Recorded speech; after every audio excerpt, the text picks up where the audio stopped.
अधूरी शादी भाग 40। कार्तिक और माही जब घर पहुंचे तो उस समय हॉल में ही सब जमा थे। वहां पंडित जी आए हुए थे। युग ने जब कार्तिक को देखा तो उसके पास जाकर बोला, भाई वह मोम जल्दी से शादी करवाना चाहती है, इसलिए पंडित जी को शादी की तारीख निकालने के लिए बुलाया है। यह सुनकर माही शर्मा गई। वंदना जी ने उन दोनों को अपने पास बुलाकर बैठा लिया। पंडित जी थोड़ी देर के बाद बोले, अगर आप लोगों को दिक्कत ना हो तो सगाई का एक बहुत ही अच्छा मुहूर्त परसों है और उसके एक सप्ताह के बाद शादी का मुहूर्त है, जो कि बहुत ही अति उत्तम मुहूर्त है। कहा जाता है कि इस मुहूर्त में होने वाली शादियां 7 जन्मों के लिए मजबूत हो जाती हैं। यह सुनकर वंदना जी बोली, हम इसी मुहूर्त पर सगाई और शादी करेंगे। इस पर वसुधा जी बोली, पर वंदना जी इतनी जल्दी सब कुछ कैसे होगा? वंदना जी, वसुधा जी, आप किसी बात की चिंता मत करें, सब कुछ हो जाएगा। वसुधा जी बोली, बहन जी, माही को हमने पूरे मन से अपनी बेटी माना है, तो इस शादी में लड़की वालों की सारी रस्में हम ही निभाना चाहते हैं और हम चाहते हैं कि सगाई की रस्म यहीं से हो। वंदना जी, कोई बात नहीं वसुधा जी, हम सगाई यहीं से कर लेंगे और शादी हम लोग मुंबई से करेंगे। इस पर कार्तिक बोला, नहीं मोम, हम लोग शादी लखनऊ से करेंगे। आप चिंता मत कीजिए, मैं वहाँ सारा अरेंजमेंट करवा देता हूँ। सगाई के दूसरे दिन ही हम लोग यहाँ से मुंबई के लिए निकल जाएंगे और वहाँ के सारे इंतजाम देखकर हम लोग लखनऊ के लिए निकल जाएंगे। न्यूग और माही यह सुनकर बहुत खुश हो गई। माही ने कार्तिक को इशारे से इसके लिए थैंक यू बोला तो वह मुस्कुरा दिया, पर वसुधा जी अभी भी चिंतित थी कि पता नहीं इतनी जल्दी सब कैसे संभव होगा। तभी रुद्र और श्रावणी जी भी वहां आ गए। रुद्र बोला, आंटी जी, आप लोग बिल्कुल भी चिंता मत करें, परसों के एंगेजमेंट की सारी तैयारी हम करवा देंगे। आप लोग बस निश्चित होकर इन पलों को एंजॉय कीजिए। कार्तिक इस पर काफी खुश हो गया और आकर उसके गले लगा। Thank you Rudra.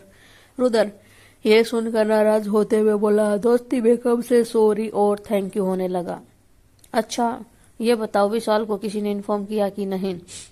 इस पर युग बोला, रुद्र भाई, विशाल भाई कल शाम तक आ जाएंगे। सब आपस में बात कर रहे थे तो माही ने कार्तिक को इशारा से साइड में बुलाया। कार्तिक मुस्कुराते हुए बोला, बोलो, इतनी परेशान क्यों दिख रही हो? माही, नहीं तो हम बिल्कुल भी परेशान नहीं हैं।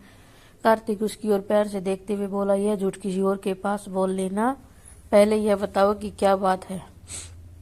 माही, हम चाहते थे कि एक बार रिया की फैमिली वालों से भी बात कर लेते। हम जानते हैं कि रिया इसके लिए बिल्कुल भी तैयार नहीं होगी, पर हमारा तो फर्ज बनता है ना। कार्तिक बोल, तो तुम सही कह रही हो। वैसे अगर हम रिया से पूछेंगे तो वह मना ही कर देगी, तो ऐसा करता हूँ कि मैं उन लोगों से बात कर लेता हूँ। थोड़ी देर बाद माही ने उसे रिया के ताऊजी का नंबर दिया। कार्तिक ने नंबर डायल किया। थोड़ी देर बाद करने पर ही उसे पता चल गया कि उन लोगों को रिया से कोई मतलब नहीं है। वह भी उदास होकर फोन रख दिया। जब माही ने पूछा तो वह बोला, दुनिया में कैसे कैसे अजीब लोग रहते हैं, अपनों को ही अपनों से कोई मतलब नहीं है। उन लोगों ने साफ तौर पर कह दिया कि इस घर में रिया का नाम की कोई लड़की नहीं रहती है। माही उदास होते हुए बोली, कोई बात नहीं, हम लोग मिलकर रिया को इतना प्यार देंगे कि उसे कभी भी अपने परिवार की कमी महसूस नहीं होगी। आज से हम ही लोग रिया के परिवार हैं।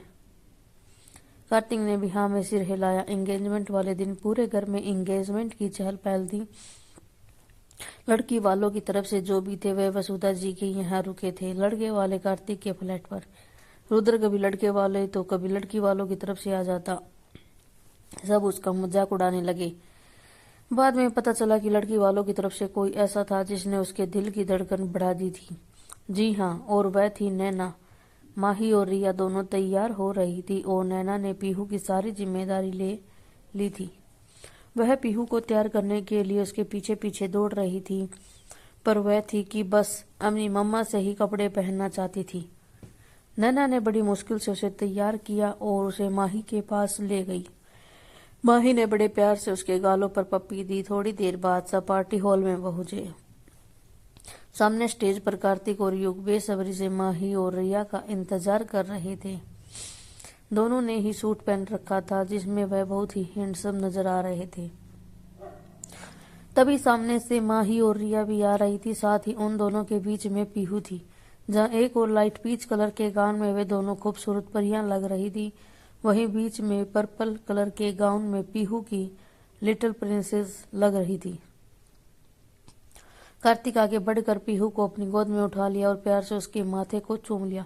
नैना सामने आकर पीहू को कार्तिक की गोद से ले ली तो वह कार्तिक और युग ने हाथ बढ़ाकर माही और रिया को स्टेज पर ले आई।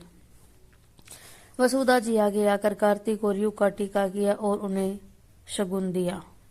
वंदना जी भी अपनी दोनों बहुओं का टीका कर उन्हें शगुन दी। फिर उन्हें एक दूसरे को अंगूठी पहनाने के लिए बोला गया। जैसे ही उन लोगों ने एक दूसरे को अंगूठी पहनाई, ऊपर से ढेर सारी गुलाब की पंखुड़ियों की बारिश होने लगी। सभी दोनों जोड़ों को आशीर्वाद देने में व्यस्त थे। नैना पीहू के साथ खेल रही थी तो रुद्र ने मौका पाकर उसके पास आकर उससे धीरे से पूछा, लगता है आपको बच्चे बहुत पसंद हैं। नैना उसकी तरफ देखकर मुस्कुराते हुए बोली, अगर बच्चा पीहू जैसी हो तो कोई भी खुद को उससे प्यार करने से नहीं रोक पाएगा। तभी पीहू बोल पड़ी, फ्रेंड आप भी शादी कर ले हो क्या? नैना माची आपकी दुल्हन है। इस पर नैना शर्मा गई। रुद्र तो खांसने लगा। नैना इधर उधर देखते हुए उठकर वहां से चली गई। तभी विशाल, जो कि बहुत देर से उन दोनों को गौर कर रहा था, पास आकर बोला, रुद्र तुमसे यह उम्मीद नहीं थी। तुमसे फास्ट तो वह बच्ची पीहू निकली जिसने डायरेक्ट तुम दोनों की शादी की ही बात कर दी। रुद्र चिढ़कर उस पर झपटा, मेरा मजाक उड़ा रहे हो और खुद भी तो अभी तक बैचलर ही हो। इस पर विशाल उससे बचते हुए बोला, अरे अभी बैचलर हूं तो क्या हुआ, अगले महीने तो मेरी भी शादी होने वाली है, पर तू तो अभी तक एक लड़की भी नहीं पटा पाया। इस तरह हंसी खुशी एंगेजमेंट की रस्म पूरी हुई। दूसरे ही दिन सब कार्तिक द्वारा बुक किए हुए जेट फ्लाइट से शादी के फंक्शन के लिए लखनऊ के लिए निकल गए। लखनऊ पहुंचकर जब सब माही के घर के सामने रुके तो माही की आंखों के सामने एक बार फिर से पुरानी यादें सामने आ गई और न चाहते हुए भी उसकी आंखें छलक गई। यह देख वंदना जी आगे बढ़कर उसे संभालते हुए बोली, सब कुछ वैसा का वैसा ही है, यहाँ कुछ भी नहीं बदला है। कार्तिक ने तुम्हारे और तुम्हारे बाबा की सारी यादों को बहुत ही संभाल कर रखा है। यह सुनकर माही हैरान से उनकी तरफ देखी तो फिर बोली, तुम्हारे चले जाने के बाद से कार्तिक यहाँ हर महीने आता रहा है। उसने यहाँ के लैंडलॉर्ड से इस घर को खरीद लिया और इसे मरम्मत कराकर इसकी देखभाल करने के लिए एक केयर टेकर अपॉइंट कर दिया था। यह सुनकर माही के मन में कार्तिक के लिए प्यार और भी बढ़ गया। उसने नजर घुमाकर अपने बगल में खड़े कार्तिक की तरफ देखी तो जो पीहू को गोद में लिए हुए उसे ही देख रहा था। माही ने धीरे से थैंक यू बोला तो उसने बदले में बस मुस्कुरा दिया। फिर पीहू को उसकी गोद में देते हुए सामान उतरवाने बाहर चला गया। शायद वो अपने चेहरे पर उभरी आए भावों को छुपाना चाह रहा था। ये सही था कि वो बराबर यहाँ आया करता था, पर वो इस घर को संभालने के लिए नहीं बल्कि इसलिए आता था क्योंकि उसे यहाँ हर तरफ माही की खुशबू महसूस होती थी। वंदना जी उसे जाते देख उसकी मन में आए भावों को समझ गई। आखिर वो माँ जो थी। उसके बाद युग आगे बढ़कर माही का हाथ पकड़ा और वे दोनों भाई बहन आज एक बार फिर से अपने माँ बाबा के आंगन में थे। अंदर से घर का आंगन बिल्कुल वैसा ही था, बस कार्तिक ने ऊपर सबके लिए कमरे बढ़वा दिए थे। माही एक एक चीजों को प्यार से छूते हुए सामने वाली दीवार पर देखा। वहां उसकी अम्मा बाबा की एक बड़ी सी तस्वीर थी। उसकी आंखें भर गई। युग की भी आंखें छल चला गई। उसके सामने उसके जन्मदाताओं की तस्वीर पर हार चढ़ी हुई थी। उन दोनों के जीते जी तो वह यह जान भी नहीं पाया था कि वे दोनों उसके जन्मदाता हैं।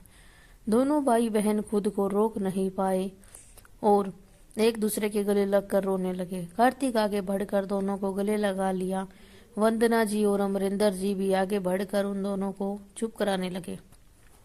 रिया भी पीहू को लेकर उसके बहलाने के लिए बाहर गार्डन में चली गई क्योंकि माही को रोते देख वो भी रोने लगी थी। आगे की कहानी आपको अगला भाग को देखने में मिलेगी। धन्यवाद।